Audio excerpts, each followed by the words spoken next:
الحمدللہ والصلاة والسلام علی رسول اللہ وعلی آلہ وصحبہ اجمعین، اما بعد۔ آج ہمارے درس کا موضوع ہے آخری 10 دنوں میں سلف الصالحین کا طریقہ۔ دینی بھائیوں، ماہ رمضان کے آخری 10 دن بہترین خاتمے اور روزے کے سب سے افضل دن ہیں۔ اسی لیے نبی کریم صلی اللہ علیہ وسلم ان دنوں میں دوسرے ایام سے زیادہ عمل کی کوشش کرتے تھے۔ حضرت عائشہ رضی اللہ عنہ سے مروی، انہوں نے کہا، کان رسول اللہ صلی اللہ علیہ وسلم یجتہد فی العشر الاواخر ما لا یجتہد فی غیری، یعنی اللہ کے رسول صلی اللہ علیہ وسلم جتنی عبادت کی کوشش رمضان کے آخری عشرے میں کیا کرتے تھے، اتنی اس کے علاوہ میں نہیں کرتے تھے۔ حضرت امام شافعی رحمۃ اللہ علیہ نے کہا، وَيُسَنُّ زِيَادَةُ الْاجْتِهَادِ فِي الْعِبَادَةِ فِي الْعَشْرِ الْأَوَاخِرِ مِنْ رمضان، یعنی رمضان کے آخری عشرے میں عبادت کی خوب کوشش کرنا مسنون ہے۔ ان آخری 10 دنوں میں نبی کریم صلی اللہ علیہ وسلم کے طریقے کی پیروی کرتے ہوئے اور ثواب کو غنیمت جانتے ہوئے ہمارے سلف الصالحین کی عظیم شان ہوتی تھی، خاص کر اس لیے کہ یہ مہینے کے آخری ایام ہیں۔ وہ قیام کے ذریعے اپنی راتوں کو زندہ کرتے تھے۔ چنانچہ نعمان بن بشیر رضی اللہ عنہما سے روایت ہے، انہوں نے بیان کیا، قمنا مع رسول اللہ صلی اللہ علیہ وسلم لیلۃ 23 فی شہر رمضان الی ثلث اللیل الاول، ثم قمنا معه لیلۃ 25 الی نصف اللیل، ثم قام بنا لیلۃ 27 حتى ظننا ان لا ندرک الفلاح، قال وكنا ندعو السحور الفلاح، یعنی اللہ کے رسول صلی اللہ علیہ وسلم کے ساتھ ہم نے رمضان کی 23ویں رات کو پہلی تہائی رات تک قیام کیا، پھر 25ویں رات کو آپ صلی اللہ علیہ وسلم کے ساتھ ہم نے آدھی رات تک قیام کیا۔ آپ صلی اللہ علیہ وسلم نے 27ویں رات کو ہمارے ساتھ قیام کیا، یہاں تک کہ ہم نے یہ گمان کیا کہ ہمیں فلاح یعنی سحری نہیں ملے گی۔ نعمان بن بشیر نے کہا کہ ہم سحری کو فلاح کہا کرتے تھے۔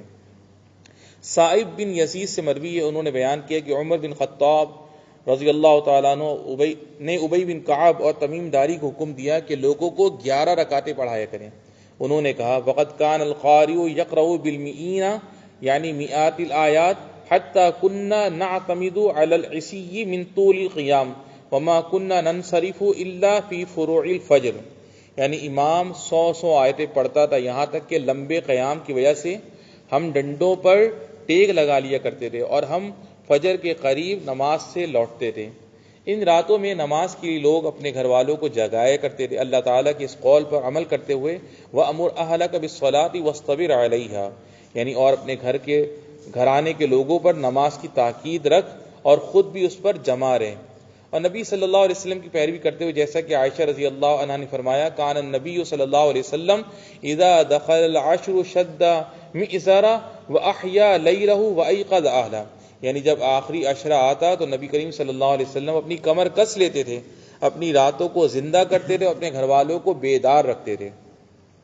اس عشرے میں سلف کا ایک طریقہ یہ بھی تھا کہ وہ قرآن کی تلاوت زیادہ کرتے تھے، کیونکہ قرآن لیلۃ القدر میں نازل ہوا ہے، اور وہ اسی آخری عشرے میں جیسا کہ اللہ تعالی نے فرمایا، انا انزلناہ فی لیلۃ القدر، یعنی یقینا ہم نے اسے شب قدر میں نازل فرمایا۔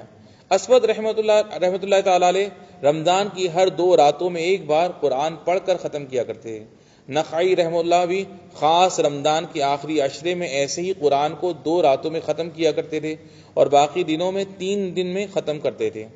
اس عشرے میں سلف الصالحین کا ایک طریقہ یہ بھی تھا کہ وہ اعتکاف کرتے تھے۔ چنانچہ حضرت عائشہ رضی اللہ عنہ سے مروی ہے، ان نبی صلی اللہ علیہ وسلم کان یعتکف العشر الاواخر من رمضان حتی توفاہ اللہ ثم اعتکف ازواجہ من بعد، یعنی رمضان کے آخری 10 دنوں میں اللہ کے رسول صلی اللہ علیہ وسلم اعتکاف کیا کرتے تھے، یہاں تک کہ اللہ نے ان کو وفات دی، پھر آپ صلی اللہ علیہ وسلم کے بعد آپ کی بیویوں نے اعتکاف کیا۔